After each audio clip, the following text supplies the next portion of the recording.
C'est dans les moments les plus durs qu'il faut garder la tête haute et mieux apprendre que les autres. Cette semaine a été compliquée. Des games où il fallait être parfait, zéro erreur, zéro hésitation, et en vérité c'est impossible. Je ne suis pas un robot, mais ce qui est sûr c'est qu'on peut s'en rapprocher. Si je veux atteindre l'objectif, je dois me perfectionner sur chaque détail, même les plus minimes. Pas seulement mieux jouer Viego, mais comprendre le jeu plus profondément que les autres. Alors on va travailler. On va se concentrer sur chaque compétence, chaque interaction, chaque passif oublié qui peut faire perdre ou gagner une game. Par exemple le passif d'Anivia qui continue d'exister, le shield de Braum qui reste actif, le W de Shen ou Nina capable de bloquer l'ult de Viego. Chaque reset sont importants. De plus, imaginons que je prenne Caitlyn. J'auto-ult instantanément, l'auto-attaque appliquera les dégâts en fonction du build de Viego. Ce genre de détail, c'est ce qui transforme un bon joueur en clutch player. Ensuite, les builds. Dans la méta actuelle, deux builds dominent vraiment.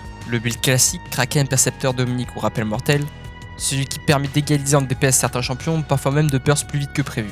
Parfois, certains remplacent le Kraken par Trinité, quand la compo adverse peut one-shot avant qu'on ait le temps de jouer. Il y a aussi le Kraken titanesque. Quand je n'ai aucune front lane, ce n'est pas un build tank, mais ça me permet de DPS rapidement tout en stackant les HP pour tenir les fights. Et puis il y a le build le plus agressif, plus risqué, full létalité. Bot attack speed, percepteur, crochet de serpent selon la composition, orgueil récemment buff, briseur de bastion pour être proactif plus tôt, cyclosable pour surprendre. Chaque game est différente, chaque draft demande une adaptation. Mais une chose est certaine, si je maîtrise parfaitement ces détails, les compétences, des interactions, les builds, je ne peux que progresser. Et si je progresse chaque semaine, alors l'objectif se rapproche. Ce n'est pas une question de talent, c'est pas une question de chance, c'est une question de précision. Et la précision, ça se travaille.